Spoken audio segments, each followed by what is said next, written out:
Salut à tous et bienvenue dans Débat Foot Marseille. Le projet de l'OM est-il en danger? C'est le gros débat qui va nous intéresser dans cette émission. Et pour en parler, le duo magique de Football Club de Marseille est reformé, ça y est. Salut les gars, salut Nico. Ben Becker, Olivier Hatton. Exact. Bienvenue à toi Nico, tu es chez toi ici, tu le sais? Je dors ici. Tu as dormi ici? Non, pas encore, mais on va peut-être te louer l'appartement, tiens. Je croyais que j'étais le premier sur le plan. Salut à toi Cyril, comment vas-tu? On a dit Kirill. Kirill, ah oui, C'est la version russe. Voilà, mais sans l'argent. C'est vrai? Sans la maman. Ouais. Tu aurais pu investir un petit peu. Sans la maman, sans l'argent.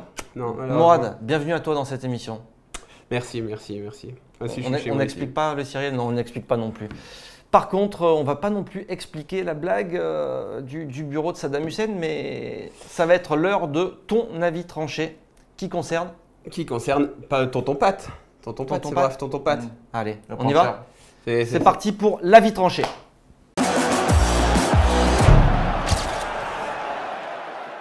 Mon avis tranché concerne ce cher Patrice Evra. Evra, maintenant, faut assumer. Il y a le temps des interviews, il y a le temps de l'apparat, il y a le temps de se montrer, de faire le beau, de dire qu'on gère ce que l'on fait. Après la qualification contre les braves, contre les terrifiants Slovènes de Dom Jalé, il avait un peu paradé. Il nous avait expliqué, qu'est-ce qu'il nous avait expliqué? Moi, je parle, mais après, j'assume sur le terrain.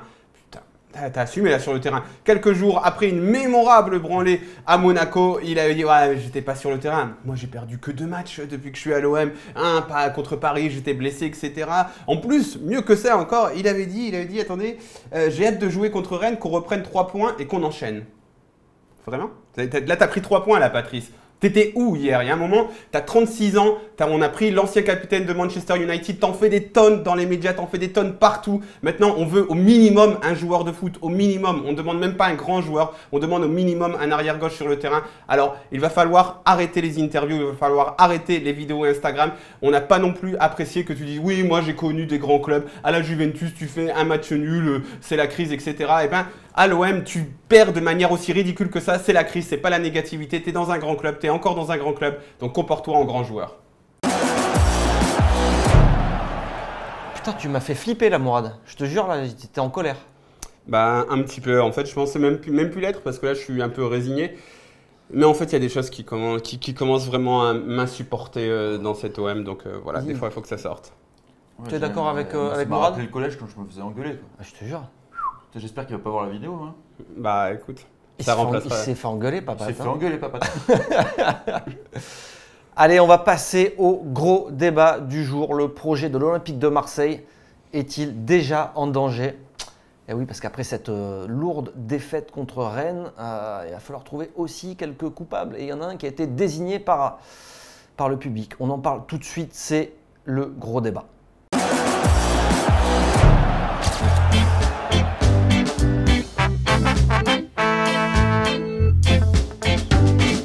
Stop your messing around. Better think of your future. Time is straighten right out. Creating problems in town. Rudy, a message to you, Rudy. A message to you. 40 ans d'avance! 40 ans d'avance, ils ont les mecs! Le projet de l'OM est-il en danger? Alors avant de rentrer directement dans le vif du sujet, je vais vous faire un deuxième avis tranché. Parce que qu'est-ce qui s'est passé dimanche soir? Un homme a cristallisé un petit peu toutes les critiques, c'est Rudy. Rudy, on a entendu les premiers Rudy d'émission, plutôt les Garcia d'émission. Et puis en discutant un petit peu avec des confrères et puis des supporters aussi, tout le monde a tendance à dire mais Rudy, il est invirable. Il est invirable, Rudy. Ben, pourquoi serait-il invirable? Parce qu'il a constitué tout cet effectif-là, c'est lui qui a choisi tous les joueurs.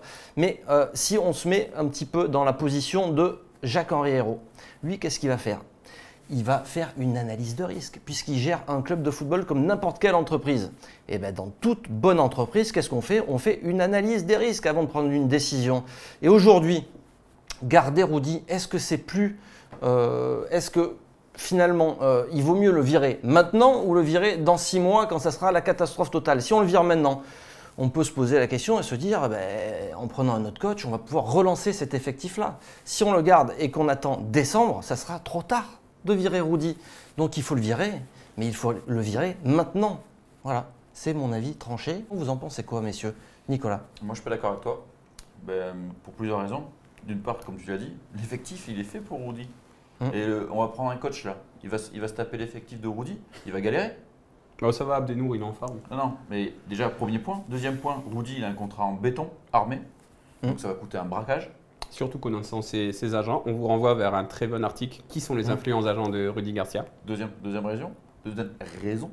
Et en plus, notre ami Rudy, s'il s'en va, on prend qui derrière? Parce que si c'est pour avoir Christophe Galtier à la place, moi je vois pas l'intérêt quoi.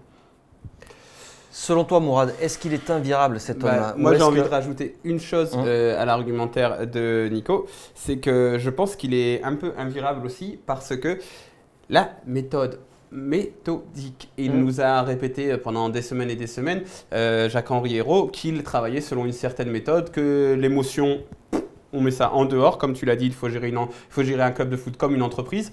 Donc virer Rudy Garcia, ça répondrait à une émotion et ça irait contre, ça désavouerait tout ce qu'il a fait jusqu'ici dans sa manière de faire, dans le process. Oui, ça c'est une chose, mais tu peux aussi t'apercevoir que si c'est pas l'homme de la situation, et on s'en aperçoit aujourd'hui que c'est plus l'homme de la situation, il est dépassé. Il y a des jours, on dit, ce joueur-là, Abdenour, il est cramé. On le sait, physiquement, il est cramé. Mais Rudy, il est cramé aussi. On voit qu'il est plus capable de faire avancer ce groupe-là dans ses choix. Donc, autant le virer. Maintenant, pourquoi attendre?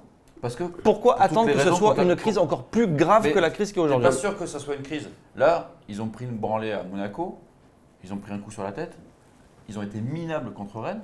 Ok, Rudy Garcia, c'est sûrement pas l'homme de la situation, mais moi je pense qu'on ne peut pas trouver mieux pour le moment sur le marché, donc ça n'a aucun intérêt de le virer. Et je pense même que Rudy, avec cet effectif-là, quand il aura Mitroglou, Gustavo… Attends, laisse-moi finir. Eh bien, je pense que cette équipe-là, elle peut battre Amiens, elle peut battre toutes les petites équipes de merde qu'il y a en Ligue 1. Et du coup, au classement… Non mais… De merde. De merde. Les équipes moyennes de Ligue 1, l'effectif est suffisamment costaud pour battre les gentilles équipes de Ligue 1. Donc, il va remonter au classement et ça ne sera pas la crise. Donc, juste une chose, on attend quoi? Le deuxième mercato qui crame le dernier tiers du carnet de chèques et de l'enveloppe de Macourt parce qu'il a déjà grillé les 2 tiers. Hein. Mais est-ce qu'on ne se trompe pas de débat en fait? Parce que est-ce que c'est ça qui est important, que ce soit, on parle du mercato, même des résultats, etc. Mais quel est le projet de l'OM? C'est quoi? Voilà, qu'est-ce que Franck Macourt et Jacques-Henri Hérault veulent faire?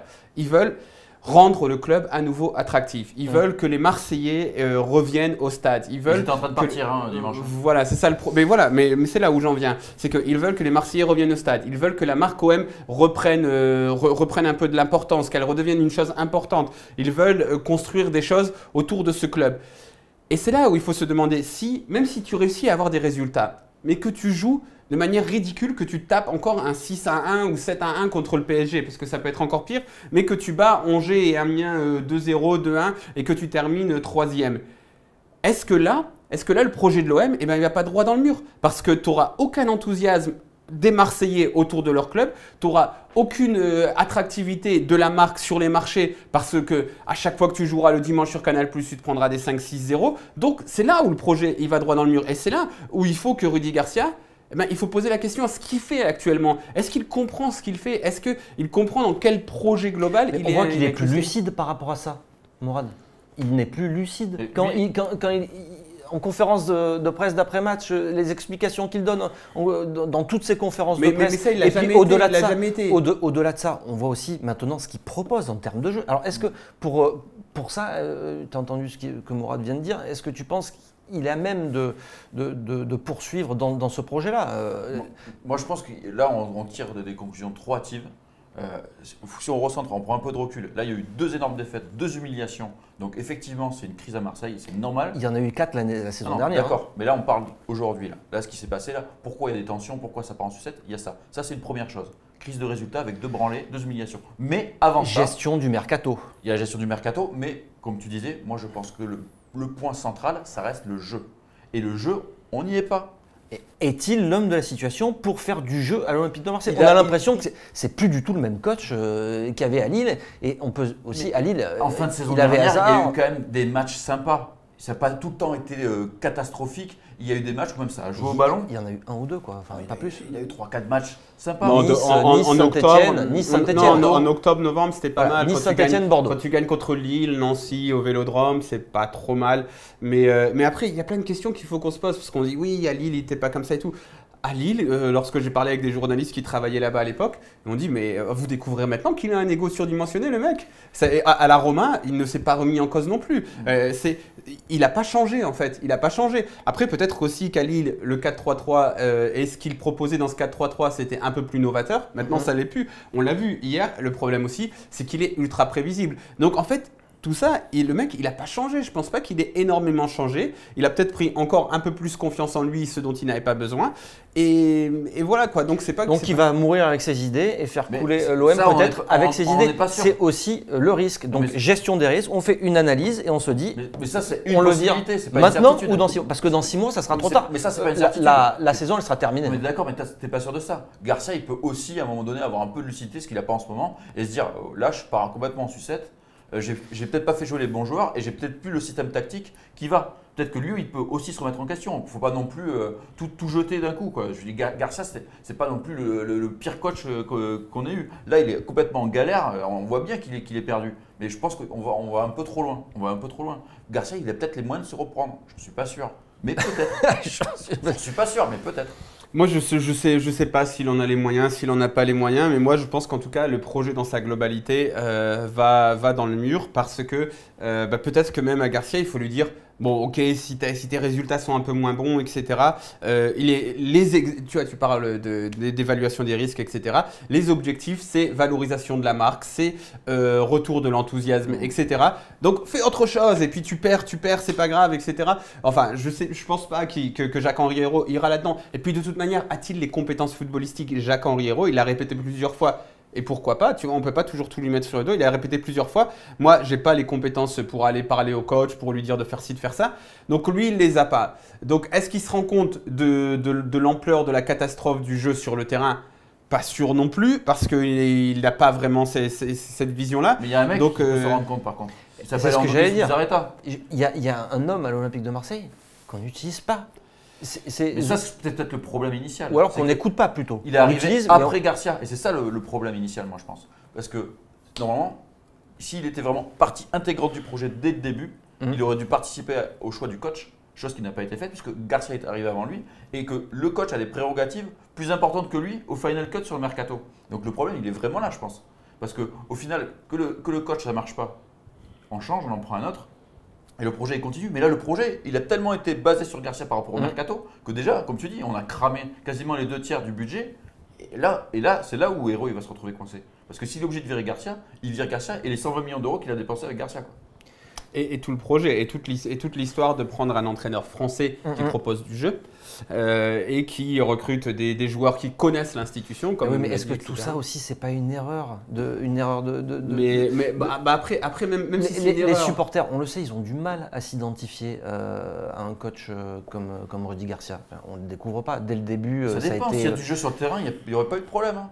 Quand ça jouait un petit peu, les gens ils étaient quand même un petit peu sa enthousiastes. manière de communiquer, Non, mais de ça, c'est chercher sûr. des excuses en Ça, c'est sûr. permanence. Ça, c'est autre chose. C'est ce que nous disait Didier Roustan. Encore une fois, vous pouvez aller lire une très bonne interview sur Toi, Football tu Club de vends bien Marseille. le site Football Club de Voilà. Marseille.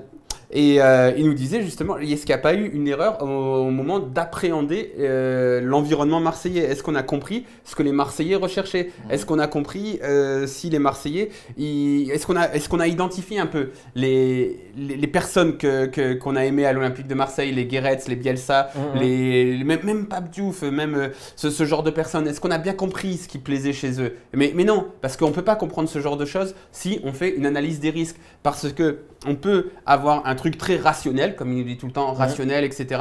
Le football, c'est pas une activité rationnelle. Bien Et sûr. on l'aime comme ça. Et on va nous dire, oui, non, mais on veut un truc rationnel et tout. On ne dit pas qu'il faut éliminer toute rationalité. Mais il y a un facteur irrationnel qui est délicieux, qui fait que le football est au-dessus C'est de d'une l'émotionnel. activité. Voilà, de l'émotionnel, c'est de l'irrationnel, c'est de l'émotionnel, qui fait que le football est au-dessus d'une activité de bourse ou d'une De activité de gestion. C'est autre chose. C'est quelque chose d'incompréhensible, c'est le fait que tu traverses toute la France pour aller voir un match de l'OM alors que tu n'es pas de Marseille. C'est le fait que quand l'OM a perdu, toi le lendemain tu vas à ton taf dans les quartiers nord, et ben t'es déprimé, alors que s'ils ont gagné, t'es ultra heureux. C'est tous ces genres de choses, le genre de truc qui fait que Marcelo Bielsa, tu l'as appelé tonton naturellement, pas parce qu'il est arrivé avec une étiquette posée par un autre produit marketing sur la gueule d'un joueur. Non, on l'a pas appelé tonton Bielsa parce qu'on a senti ce truc. Et c'est ça qui manque en fait, c'est ça qui manque actuellement, et c'est ça qui est important pour revaloriser la On a marque. l'impression que c'est pas uniquement Rudy Garcia, c'est toutes les strates du club, le Et président. après, dans le discours, de Garcia, il parle d'ambition dans le jeu. Et pourtant- etc. C'est un discours. Mais Ouais. dans les actes, ça ne suit pas. Ouais, et pourtant, le projet, la façon dont il a été vendu dès le début, dès la première conférence de presse à la mairie, c'était par rapport aux supporters. Non, tu confonds tout. T'as pas parlé des supporters, on t'a parlé de fan base. De fanbase. On t'a parlé de fan expérience. Encore une fois, Les supporters qui rapportent. encore une fois, ouais, voilà une des phrases que tu entends le plus souvent à Marseille, c'est il n'y a pas de fans, il y a des supporters. C'est des supporters que tu as. Donc voilà, les supporters, tu ne leur fais pas faire n'importe quoi. C'est pas, tu leur donnes pas des décisions rationnelles. Tu as fini second avec Eli Bob. Dès qu'il a perdu 2 matchs, tu lui as dit allez, c'est bon, on retourne en Gironde. C'est pas ça. Messieurs, est-ce que ce projet est-il encore sauvable? Alors, c'est une question un peu difficile. Solvable ou sauvable? Non, est-ce qu'on peut encore sauver exactement ce projet, et est-ce que les hommes qui sont à la tête de ce projet peuvent encore le sauver? Là, tu penses plus haut que Rudy Garcia, non? Il n'y en a pas tant que ça. Hein. Ouais. Non, moi je pense que oui, bien sûr. Même si là, le mercato, là, je comprends ta critique. Que des joueurs, beaucoup de joueurs trentenaires, beaucoup de joueurs avec un profil un peu identique, mais c'est pas des mauvais joueurs non plus. Donc moi je pense que oui, le projet il n'est pas mort enterré. Là, il a pris un sacré coup dans la gueule, on va pas se mentir. Mais c'est pas mort, l'effectif il n'est pas dégueulasse. Il y a du matos, comme tu dis si bien à la radio. Il y a du matos, mais le matos, il est quand même un peu usé et un peu cassé quand C'est même. pas un matos clinquant neuf, mais c'est un matos qui peut encore rendre des services. Matos d'occasion, bien défracté. Matos d'occasion, mais si tu le retapes bien et que le collectif est pas mal, il y a aussi quelques jeunes dans cet effectif. Il faudra peut-être les faire jouer à la place de Pat, par exemple.